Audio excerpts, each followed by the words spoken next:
Kababayan, kapatid, kaibigan, kumusta tayo? Kumusta tayo ngayon? Today is a Friday. Thanks God, it's a Friday. Eto po, nandito na naman si Nico, the Real Talk with Nico, to give you ang mga latest updates regarding what is happening dyan po sa Pilipinas. Standby lang kayo because mayroon tayong mga prepared news para sa inyong lahat. Hindi naman lahat ang sabihin natin mga news sa Pilipinas. Yun ang mga importante na I think it's worthwhile sharing with you. Especially ang mga kaibigan, kababayan, kapatid, mga Filipinos dito sa Malaysia, be it dyan po sa West or dito po sa East, sa Sabah po, no? Particularly dito sa Kota Kinabalu. And of course, itong mga notisya I have prepared para sa inyong lahat po. This also goes to our overseas Filipino workers sa iba-ibang parte ng mundo. And wag natin kalimutan din ang mga kaibigan, kapatid at kaibigan natin dyan mismo sa bayan natin o dyan mismo sa Pilipinas, no? Ang mga kaibigan, kapatid at kababayan natin, no? Kumusta kayo? Thanks God it's Friday and malapit na po ang sweldo. Malapit na ang sweldo. Be prudent in spending, ha? Dahil alam na natin, medyo mahirap ang buhay sa Pilipinas ngayon dahil halos lahat ng mga bilihan, tumaas na ang presyo. And wala pang garanteriya. There is no guarantee about a long-term solution regarding the Middle East conflict between America and Iran. No? Sana lang po, sana lang po makaano na tayo po, no? Yun ang long-term solution para at least bababa na ang presyo ng langis natin sa Pilipinas and we can start all over again. Move forward tayo ulit po, no? Sa ngayon medyo mahirap, no? Kung minsan makita natin ang presyo ng gasolina natin, rollback, kung minsan grabe na naman po, no? Taas na naman ang presyo ng gasolina. Na dahil dyan po, nahirapan talaga ang mga Pilipino, ang buhay ng mga Pilipino sa Pilipinas. And hindi lang yan po, we look at the situation now, even ang economy natin, no? Nobody wants to, siguro hindi naman lahat, no? But itong mga foreign investors natin, no? They have to think twice or thrice before coming down to the Philippines and invest. Dahil they look at the situation, wala tayong political stability, wala tayo economic stability, wala tayo, sabihin natin, sufficient public facilities. No?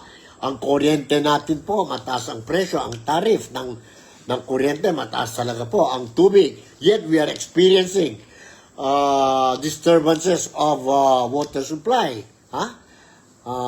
electricity, and ang dami pa po, ang dami pa mga problema. Ngayon, we are coming in again, itong problema natin ang sabihin natin flash flood because nandito na tayo ngayon po sa wet season. And yung El Nino pa po, another problem. And of course, itong problema natin ng flood control project scandal. And of course, ang impeachment na naman ni Inday Sara Duterte. Impeachment ni Inday Sara Duterte. So marami tayong problema. And I hope that we will be able to address these problems that we are facing now po so that makamove on na ang Pilipinas. And how to solve the problem should not only be involved, hindi lang involved in solving the problem ang gobyerno natin. No? Lahat tayo po, there must be a unison. There must be a unison cooperation between the government and the people. And that's the only way that we will be able to solve the problem po. Kung walang unity, we will not work together with the government, or the government will not work together with the people, then wala mangyari sa atin po. Remember, when we talk about confidence on the government po, ang mga Filipino po, grabe po, no? Nakita na natin po, a lot of Filipino do not have a full confidence on the government leadership of President Ferdinand Bongbong Marcos because of what is happening? Corruption. Simple lang yun po. Corruption po. And let's see. Tingnan natin what will happen. Medyo ano lang tayo ngayon ng boses natin po because I'm not feeling well. And but anyway, nandito lang ako. I will try to give you whatever I can give you so that mga kaibigan, kababayan at kapatid ko po, who is following me every day dito po sa Facebook, sa YouTube, sa TikTok, you will be properly updated on what is happening sa Pilipinas. Hindi naman lahat mga news, sabi ko kanina, siguro yun ang mga importanteng news lang po. So this time, today po, we are going to talk about impeachment of Inday Sara Duterte. Kahapon, akala ko po, kahapon I thought, hold on kahapon I thought na the pre-trial conference will extend hanggang siguro today or hanggang next week po. Yung pre-trial is the marking of evidences po, no? But it was officially announced yesterday evening that at long last, natapos na po ang pre-trial conference. Ibig sabihin, tapos na ang marking ng both po, ang prosecutor at saka ang defense team, ang marking nila ng mga ebidensya nila and other documents. So, ibig sabihin, ready na po, no? Ready na for the impeachment trial of Vice President Inday Sara Duterte scheduled on July 6. July 6 po.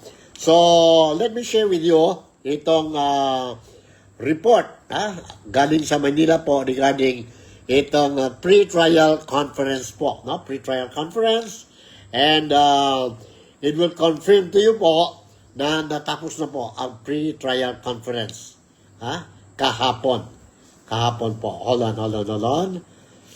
Alright, sandali. Okay, hold on lang po. Okay, nandito ang pre-trial is 3:48. Nandito po. Let's watch and listen to this po. Hold on. Alright, nandito po ang report ng Bilyonaryo Agenda po. Let's watch and listen to this. Day 5 ng pre-trial conference dyan. Oo, Willard, at katunayan tapos na rin ang pre-trial conference, meaning tapos na sa pre-trial stage ang impeachment case ni VP Sara. At pagdating kay Mary Grace Piatos, kasama nga siya sa mga listahan ng witnesses o mga tetestigo sa impeachment ni VP Sara. Ang existence o non-existence umano ni Piatos ay itinuturing ni House Prosecutor Terry Riton na smoking gun pagdating sa tama o maling paggamit ng confidential funds. Isa si Mary Grace Piatos sa mga testigong ipipresenta ng House Prosecution sa paglilitis kaugnay ng alleged misuse of confidential funds ni VP Sara. Ay, mahalaga po yung Mary Grace Piatos kasi nasa sentro siya nung pong kontrobersiya, nung pong paggamit ng confidential funds, no? Yung existence or non-existence po ni Mary Grace Piatos, yung pong smoking gun, kung talaga nga bang tama o mali, yung pong paggamit ng confidential funds. Sa mga susunod na linggo pa raw malalaman kung mapapatunayang meron talagang taong nagngangalang Mary Grace Piatos matapos mabanggit noon ng Philippine Statistics Authority na wala itong record ng kapanganakan, kasal o kamatayan sa pangalan na ito. Unang lumitaw ang pangalang Mary Grace Piatos noong 2024 na siyang isa sa signatory umano ng Office of the Vice President's acknowledgement receipts nito kaugnay ng confidential funds. Kombinasyon ito ng popular na restaurant at local snack sa bansa ayon sa mga taga-kamara. Sabi naman ng defense team ni VP Sara, prerogative ito ng House Prosecution na isama siya bilang nasabing testigo. Sa amin naman po, yan naman prerogative ng prosecution kung sino yung mga witnesses sila. So definitely if they're presented, we will be ready to cross-examine them. Bukod kay Piatos, nakalista rin si Attorney Michael Poa na kasapi ng defense team bilang testigo ng prosekusyon. Kaugnay niyan ng mga dokumentong isinumites sa Commission on Audit noong nasa DepEd pa si Duterte. Kasabay niyan, iginiit din ni Ridon na dapat mabuksan ang sealed box na dinala mula sa House of Representatives na pinaniniwala ang naglalaman ng tax records ni VP Sara ng kanyang asawa at ng kanilang mga negosyo. Anya, mahalaga ang mga dokumentong ito dahil maihahambing ang BIR records sa mga SALN ng pangalawang Pangulo mula 2007 hanggang 2024, kasama ang idineklara nitong 88.5 million peso net worth para masuri ang paratang ng unexplained wealth. Nasa listahan din ng prosecution witnesses sina Zulaika Lopez, ang umano'y bagman ng bise na si Ramil Madriaga, at security officials ng VP na sina Colonel Raymond Dan de la Chica at Lieutenant Colonel Dennis Nolasco. Kumpiyansa yung parehong kampo kanina na wala pa ring dahilan para maantala ang paglulunsad ng impeachment trial sa July 6. Samantala, Willard, just a few minutes ago, nag-wrap up na nga ang pre-trial conference sa pangunguna ni Senate Impeachment Clerk of Court Renato Bantug, at nandun din yung panig ng House Prosecution at maging ang defense team ni VP Sara, at nakita ngang nagkamayan yung dalawang kampo sa pag-wrap up ng pagmamarka ng mga ebidensya. Ibig sabihin, Willard, tapos na yung marking of evidence doon sa articles of impeachment na 4, at opisyal na ngang tapos sa pre-trial stage itong impeachment case ni VP Sara. Balik sa'yo, Willard. Alright, yun, narinig natin, official na po. Officially, natapos na ang pre-trial conference po, marking of evidences. And expected to be a witness, dyan po ng prosecutor, is Mary Grace Piatos. Ito, Mary Grace Piatos. And let's see po what will happen. And of course, si Attorney Mike Poa will also stand as a witness during the impeachment trial of itong prosecutors, no po. And wala daw problema, sabi ni Attorney Michael Poa, for him to stand. Just like before, he stand during the committee hearing dyan po sa House of Representatives. He became also a resource person during the hearing ng Justice Committee ng House of Representatives. So, ibig sabihin, ready na po. And a lot of people, a lot of Filipinos, no? Both dyan po sa Pilipinas as well as sa labas ng Pilipinas, kagaya namin dito sa Malaysia, particularly dito sa Sabah, and very specific dito po sa Kota Kinabalu, we are all eager to watch ang proper procedure of the impeachment trial of Inday Sara Duterte. However, mayroon pa po mga issues ngayon. Hopefully, before they will start with this impeachment trial, ang Senator judges natin, ang korte, no, ng impeachment trial, will also address the problem of ang threshold. Ano ba talaga po ang threshold po? Is it 16 or 2/3 of the senators to convict Inday Sara Duterte sa trial? They must have 16 senators or hindi. Based on the Constitution, it is 24, all the senators, so it comprises of 24 senators, and the 2/3 means 16 po to convict. To acquit Inday Sara Duterte, based on the 24 senators mayroon tayo ngayon sa Pilipinas, it means kailangan lang po ng 9 senators to acquit Inday Sara Duterte. Yon ang issue ngayon po. Hopefully, they will be able to address itong hurdle or itong problema. Hindi naman siguro problema, no? It's just a matter of interpreting the law. And I hope if necessary, the Supreme Court will come in and make the interpretation po clear to everybody na 16 ba or less than 16. Less than 16 po ang 2/3. 2/3 to convict Inday Sara Duterte. So, yon. That is the latest updates na mayroon tayo. Tapos na tayo sa pre-trial impeachment of Inday's pre-trial conference sa impeachment of Inday Sara Duterte. So let me share with you another a video clip, ang observation, reaction of another lawyer po, and this time around po, si Attorney Regal Oliva. No? Very popular ito si Attorney Regal Oliva, and fair talaga whenever he come up with this blogging, posting niya po tungkol sa Constitution, tungkol ang political issue dyan po sa Pilipinas. Maganda ang mga explanation ni Attorney Regal Oliva. Nandito po, let's watch and listen to this. Hold on po. Okay, nandito.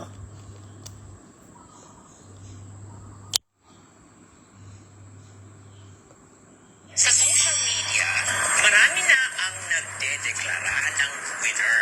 Ang kwento ngayon, umano'y dinuro, binura, at pinahiya raw ni Attorney Sison, isa sa mga abogado ni Vice President Sara Duterte, ang prosecution panel na pinagmumunuan ni Congresswoman Jervy Luistro.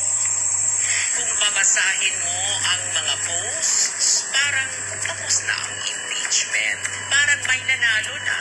Parang may umuwi ng may hawak na tropeo. Pero may problema. Wala pa kasing laban. Ang nangyari ay pre-trial conference. At sa batas, hindi ka nanalo ng kaso sa pre-trial. Hindi ka rin natatalo rito. Ang pre-trial ay hindi hearing on the merits. Hindi ito ang yugto kung saan sinusukat ang bigat ng ebidensya. Hindi ito ang yugto kung saan tinitimbang ang kredibilidad ng mga testigo.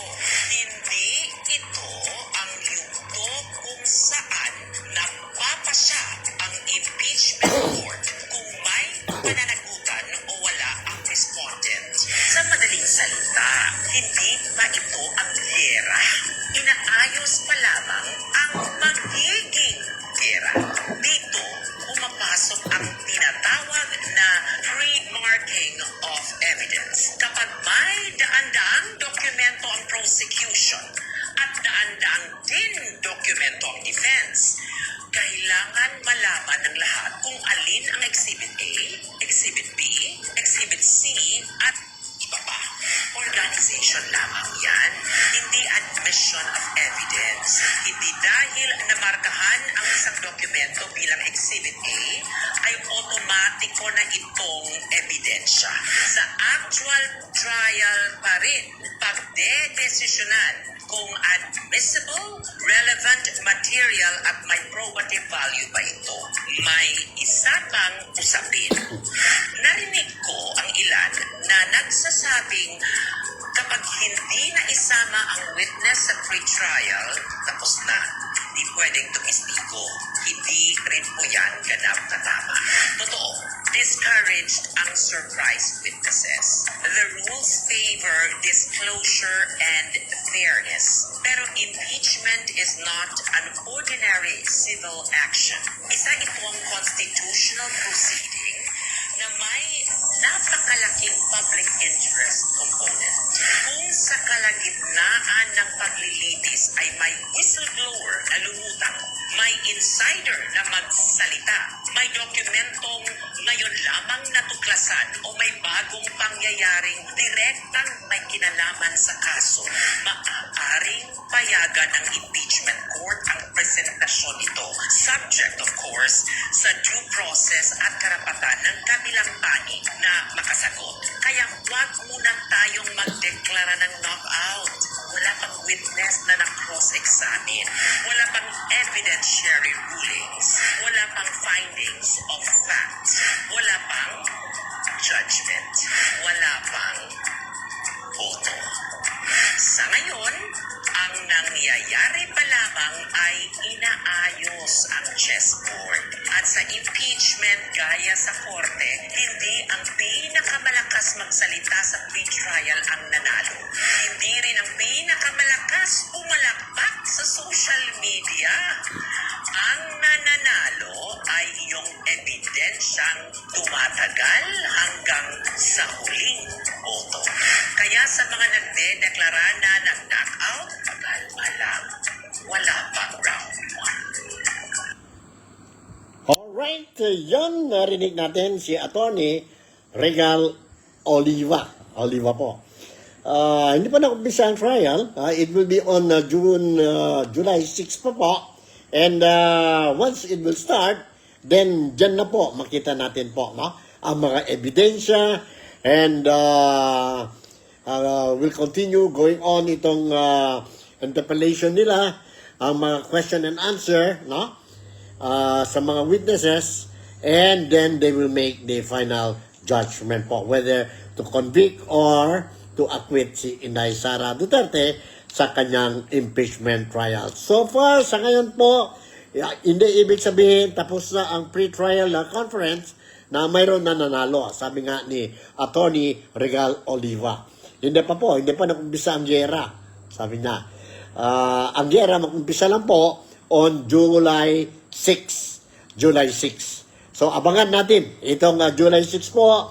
Let's make sure na tayo, no, mga Filipinos, because it concerns us, no? Ito impeachment trial ni Inday Sara Duterte, we will make sure that we will monitor itong impeachment trial of Inday Sara Duterte. Huwag natin kalimutan. I would like to urge again and appeal all the Filipinos. Habang mayroon tayo impeachment trial ni Inday Sara Duterte, let us continue to urge, call, shout, ang gobyerno natin, under the leadership of President Ferdinand Bongbong Marcos, na we want to know what is happening, anong latest. We want to see the continuation of the Blue Ribbon Committee investigation on the flood control projects po. Itong impeachment ni Inday Sara Duterte po, no? I hope ang impeachment ni Inday Sara Duterte will not derail itong flood control project scandal. It will not be another diversionary tactic para makalimutan ang mga tao tungkol sa flood control projects po. Ito impeachment of Inday Sara Duterte, when we talk about confidential funds, it only involves, kunti lang po ito, although, yes, pera din po, but on the allegation, hindi pa proven na may malversation or she did not use it properly po based on the Constitution, ang flood control or ang confidential fund po amounting to 125 million pesos, no? And ano na lang yata 75 million pesos na lang ang questionable po, no? But if you compare it sa flood control project, we are talking about 1.something trillion pesos against 125 million pesos. Millions M and trillions T. No? Tango. Grabe po ang flood control projects. And it is for this reason po, ang trust ng gobyerno ngayon po, bumaba talaga. No? A lot of people do not trust the government because of what happened sa flood control projects po. Because narinig natin from last year, no? From last year, palagi na lang ang gobyerno, si President Ferdinand Bongbong Marcos Jr., si BBM, keep on saying, remember this, sabi niya po, walang Christmas sa mga tao involved sa flood control project. That was last year. Totoo ba yan po? Lumampas na ang Christmas, may New Year na, nag-Chinese New Year na tayo po, nakariraya na tayo po, but ano nangyari? All empty promises. And kung mayroon man po, yun lang po mga maliit na isda or small fishes po. What the Filipino wants is, yun mga buaya, yun talaga big fishes po to be put behind bars.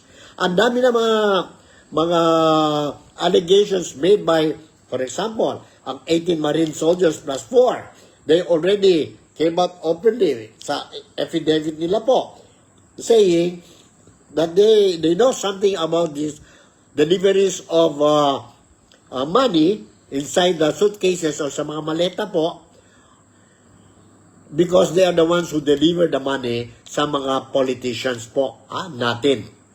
Natin since 2022 hanggang 2025, 26, early 2026 po, bago lumabas itong istorya sa flood control projects po. So nandoon na, bakit naghinto ang flood control project probe or investigation? What we want is continue, while we are having an impeachment, continue din po ang investigation ng flood control projects, and we want to see itong mga tao involved, be it senators, congressmen, cabinet secretaries, undersecretaries, assistant secretaries, and others po. That includes top government officials po, that includes even down to the kung mayroon barangay level, including ang mga contractors po. We want to see them behind bars, and we want to see whatever we lost, ang taxpayers' money, we lost, we want that it will be restituted, or the money will return back to the Philippines or to the Filipinos po. Dahil pera namin yun po. Pera namin yun po. That money was intended to provide basic facilities, public facilities. But it did not happen po. That money went to the greedy, irresponsible politicians or individuals also po. Kaya nga, galit na galit tayo ang mga Filipino po sa flood control projects. Huwag natin kalimutan yan. Pakinalam mga Filipinos po, let us always remind. Let us always remind because his name, ang pangalan ng presidente natin, si President Ferdinand Bongbong Marcos Jr., that includes also allegedly a name of the First Lady as well as the son, si Sandro Marcos, was implicated dyan po sa flood control project investigation. So, dapat lang po, investigate talaga sa kanila, and kung may kasalanan naman sila po, make sure that they have to pay the price. They have to pay the price. Yun ang gusto ang mga Filipino po. We don't want to see any cover up sa kaso na ito because it involves a large sum of money po. Taxpayers money. Trillion po. Remember, the PDAF, billion lang yun po. And ngayon, trillion na po ang flood control project. Alright? So, let me share with you another video clip po na rinig na natin maraming mga, sabihin natin mga lawmakers or mga lawyers natin po, commented on the impeachment of Inday Sara Duterte. Mayroon dito, I prepared another video clip para sa ating lahat po sa programa natin, Nick Talk, The Real Talk with Nico, on this Friday morning, June 26 po, na talking about the impeachment during the talk show ito po, ng bilyonaryo talk show, yon abogado ba yon? Abogado ang title nila. And they were interviewing during the talk show si Dean Rodella Taton and si Attorney Hazel McKing. McKing po. Nandito po a portion of the interview, and let's watch and listen to this. Let's watch and listen to this po.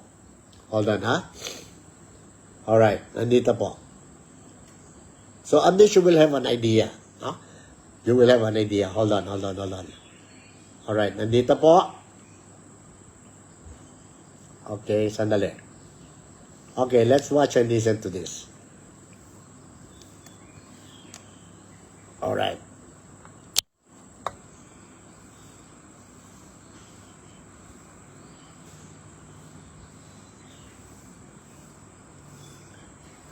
Does the Senate sit as a court of law, disciplined by judicial rules, or as a political body governed mainly by its own procedures? You have 2 minutes. You have to remember that impeachment is a process which is legal, judicial, and constitutional, but within the framework of a political environment, and there is a political character in it, and that is why the senators sitting there have to swear an oath for political neutrality, and at the same time, they have to disregard supposed to be party affiliations. And we understand that the senator judges here will be sitting as judges and not as senators anymore. But we have to take note also that as they sit as senator judges, they are as accountable as the person who is subject of this impeachment process. That's why I think we really have to look into how they handle this situation as senator judges. Thank you, Dean Rodel. Thank you, Dean Rodel. Now we go to Attorney Hayes. Attorney Hayes making the Constitution gives the Senate the sole power to try and decide impeachment trials. Does that give the chamber control over its own procedure, or are there limits? Okay. Para sa ating mga kababayan natin na sa mga masa na medyo nahirapan umintindi sa anong mga nangyayari ngayon, ang impeachment court natin ay ang Senate, no? Sila talaga ang merong kapangyarihan na buuin at i-follow ang procedure nila, internal rules of procedure of impeachment ng Senate. Pero hindi nangangahulugan yan, nalalabas sila sa boundaries ng batas. Kailangan within the boundary of the law. So, ano ang ating resolution yan? Kailangan mag-follow sila ng rules of procedure ng impeachment, but at the same time within the bounds of law. Kailangan ganun lang. Hindi sila lang lagpas doon. Ibig sabihin, meron pa rin nakabantay ang taong bayan at ang Supreme Court kung naaayon ba sa batas ang kanilang ginagawa. So it's not absolute. It's not absolute. Okay, so you recognize that it's political, but they do have to follow the rules, and everything they do should be within the bounds of law. Yeah, because it is really political in nature naman, ang impeachment process. Okay. Thank you so much, Dean and Attorney. After this, we'll be going to our subtopic. So after the break, the math and the gavel. How many votes to convict? Who holds the chair? And can a non-lawyer preside over a trial that's built on evidence? This is Abogado.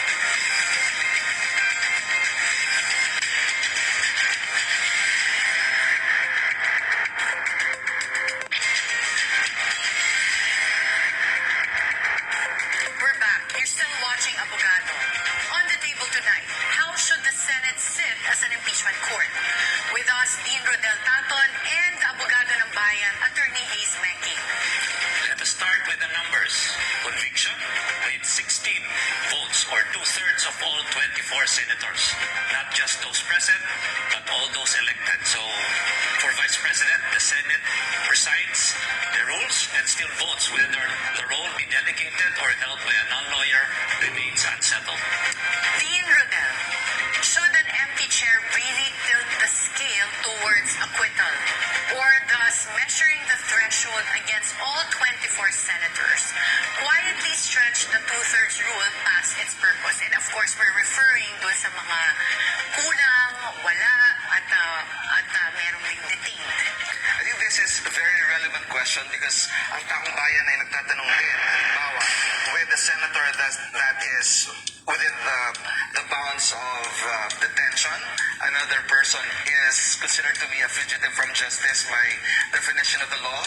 So, what vote is required? Is it 24 because the Constitution provides that 2/3 of all the senators? I personally submit that while we agree that the Constitution provides for a 2/3 vote of the senators, however, I think it has to be open with the realities like death, incapacity, and those persons who cannot be brought within the coercive authority of the Senate of the Philippines, like a person that is a fugitive from justice, a person that is not only suspended as a senator but also as someone who is detained. So I don't think that the 2/3 should pertain to 24 senators, but rather it should be those who are and could vote personally in this juncture. I would still say that it should be 24 because that is what reality states. That is what is the reality in the Philippine Senate today. Okay, thank you, Dean. So, kung 24, you're still 24 or 22 or 23? With the reality now that nakadetain ang isa fugitive from justice, I will say it's 22. So you're saying or Constitution Constitution says it's 24 of all because of the words all members of the Senate. But you're saying reality is right now we only have 22 senators. Yes, I submit to that because I think this ambiguity is presented with a reality as well. No, so and I think that this ambiguity should be resolved by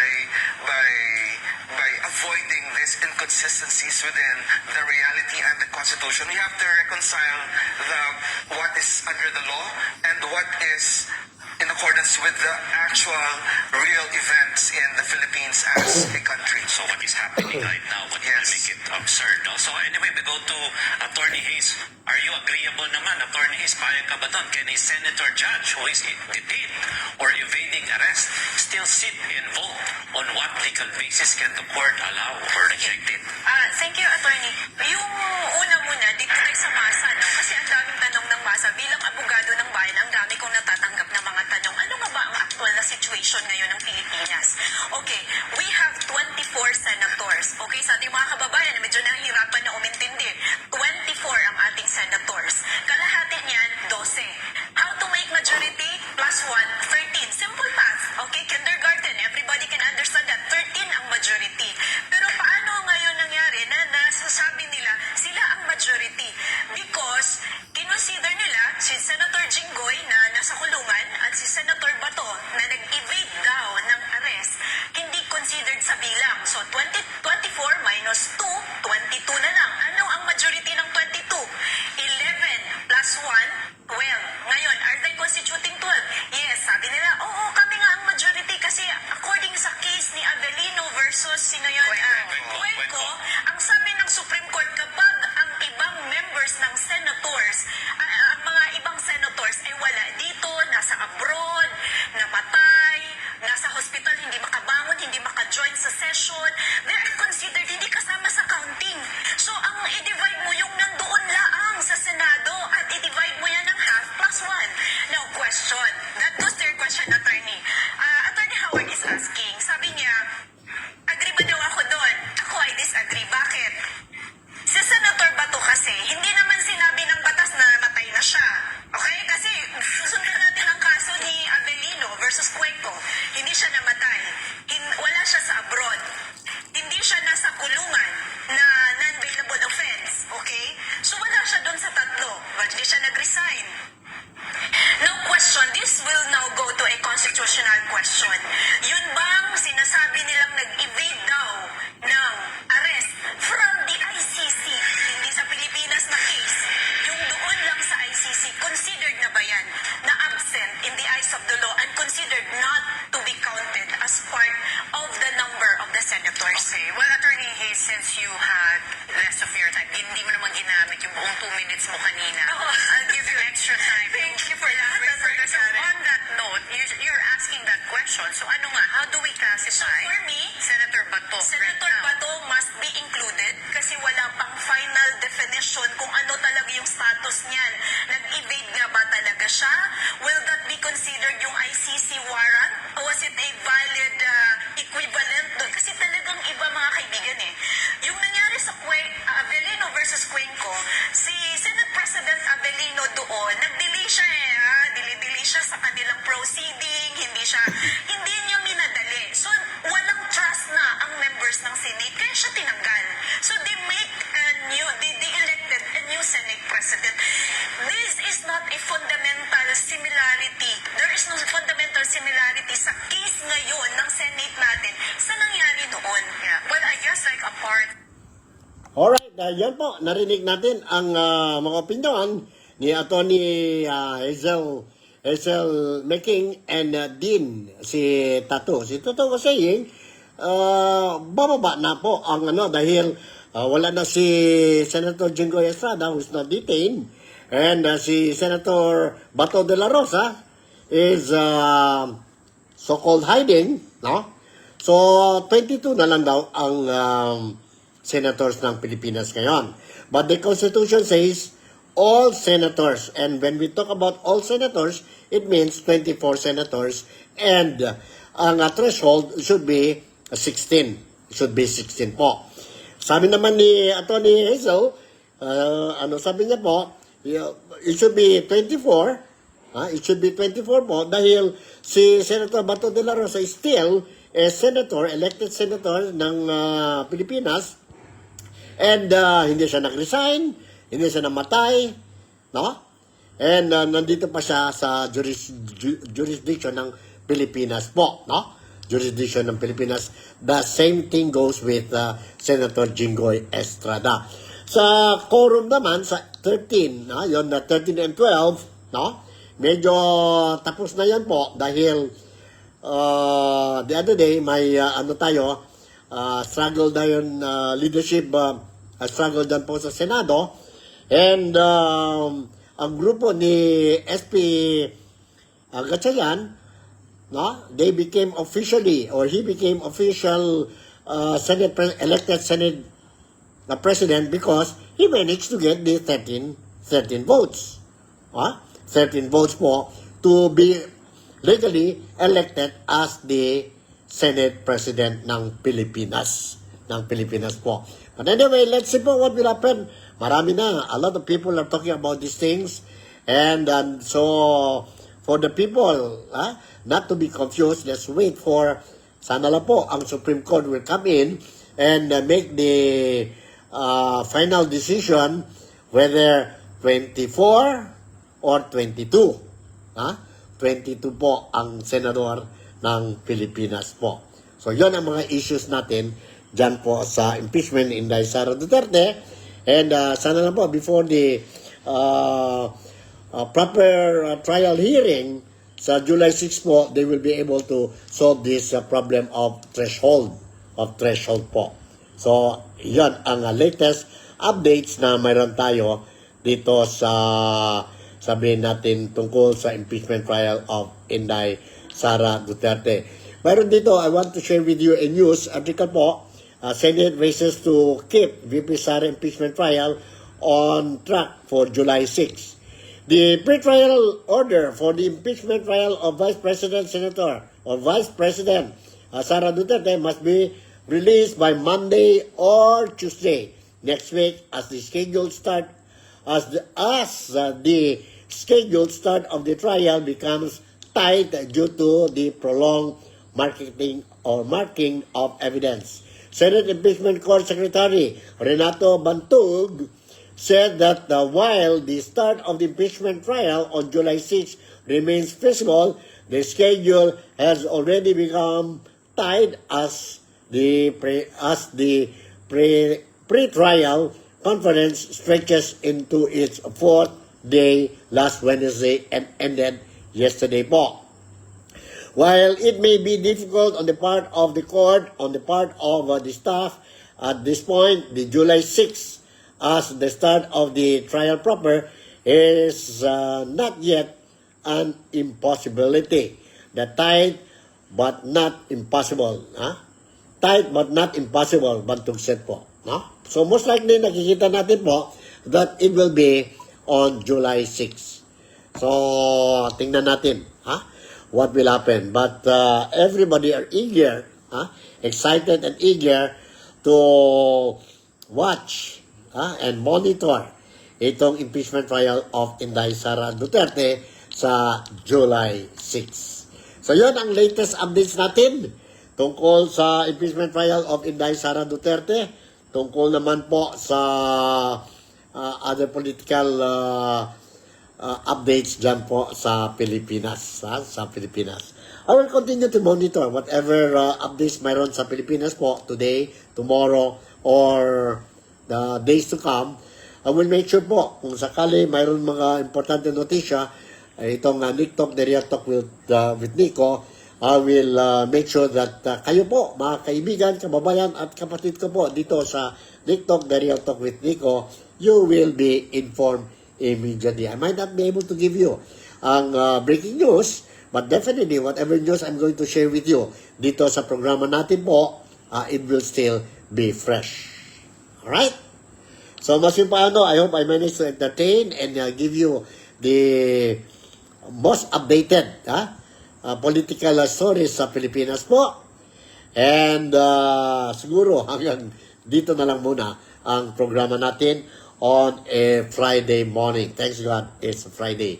Enjoy kayo po ang weekend natin, Saturday and Sunday, and make sure that kung may time kayo, if you believe that kailangan kayo po to participate sa peace rally against corruption sa